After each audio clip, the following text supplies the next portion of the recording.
Hi, everybody. This is Tsoiasue, and I'm here with Paul Miranda working on a project we call the Pike Stories. Hi, Paul. How are you? Very good. Awesome. So, Paul is very special. Paul is 94 years old, and he has lived on the Pike when he was a young boy. He grew up on the Pike. He worked on the Pike. And Paul and I have together written a book we call Long Beach Pike in the 1930s and 1940s. And so today we are recording our very first podcast here together. Is that exciting, Paul? Yes. It's exciting for me, that's for sure. Yep. Yep. So, Paul, now this audience, this podcasting audience, is different from our book audience. They do not know anything that has been in the book.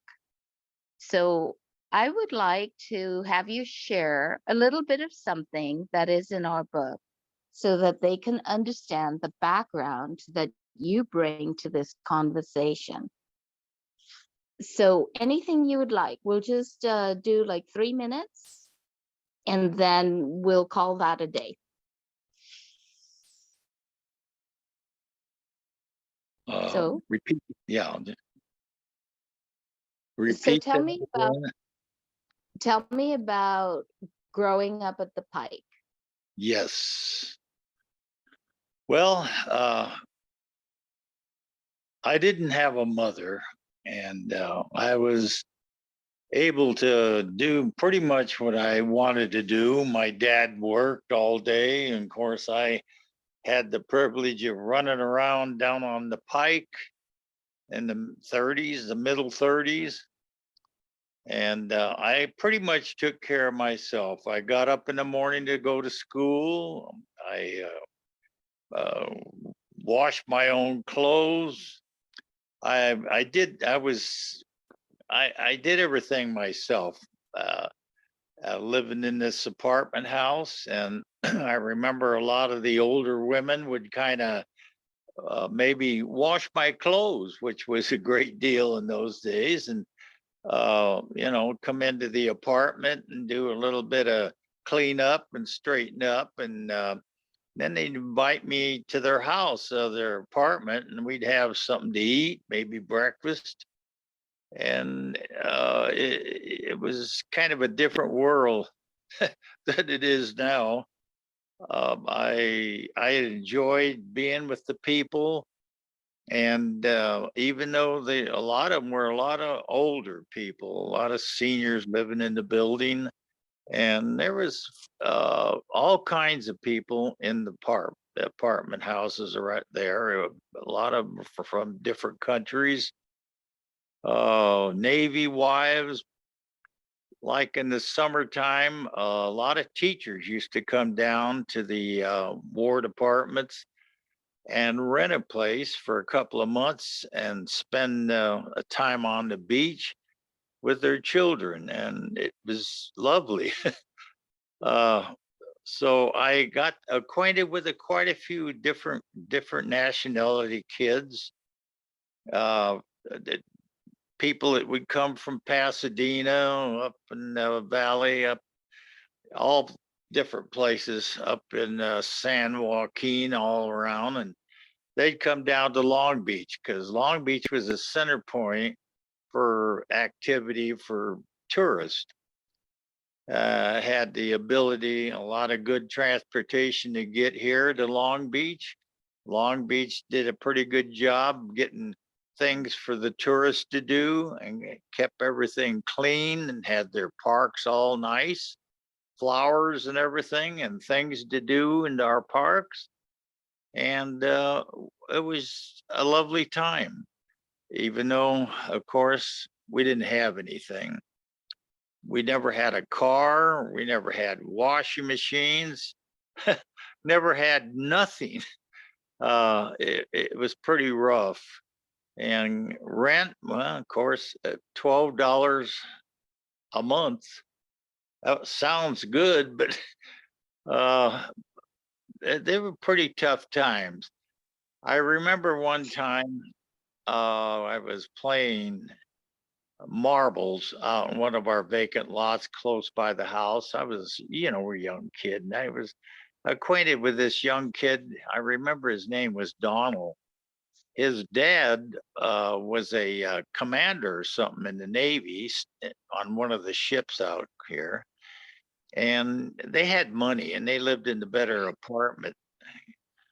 So we'd go down there, play marbles. And I had a steely, and I had a knack that I could flip that marble so hard that I'd hit my steely. I would hit a regular marble, and the marble would just go to pieces. But Oh, anyway, we had fun playing marbles. But one day, I remember him staring at me when I got ready to use the marble, ready to shoot.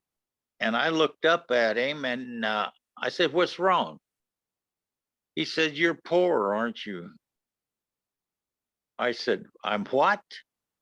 "You're poor." And to be frank with you, I didn't even know what the word meant. So that night we were eating dinner and wallering over what Donald had said. I said, "Dad, what does the word poor mean?" "Oh, poor is, people that don't have anything. They don't have anything going, they're poor. They don't have money. They don't have this." And like us, we don't have a lot of money. We don't have anything. We just got what we got here in the apartment. We could pack everything up in a shopping bag. But I said, that's why it's so tough. I'm trying to make a living for both of us and no jobs. Times are tough. And I sometimes don't know how we're going to make it the following months ahead to pay for the apartment. But we struggle along, but we do make it. Yeah. And I says, "Well, Dad," I says, "I love it here. I think it's beautiful. Uh, I look out right now here, look out to the ocean, and I can, from the apartment, I'm up in the third story here, and it's beautiful. I see the ocean. I look over to the left and see the pike. And at night, things are lit up, and I can hear people talking as they're walking down on the street here, and they're enjoying being here, swimming, and, going to the band shells or doing different things. And I thought it was beautiful. Fishing was good. There was always a lot of fish down there, and in the harbor, we weren't polluted like we are now. But that's kind of my story of the middle 30s. Paul Miranda. that's awesome, Paul Miranda. Thank you so much. I really appreciate your time today sharing that story. So tune in next time, friends, family, visitors to Long Beach, people who've seen the pike, for our next podcast. Love it. Thank you. And so Thank now we you. stop recording.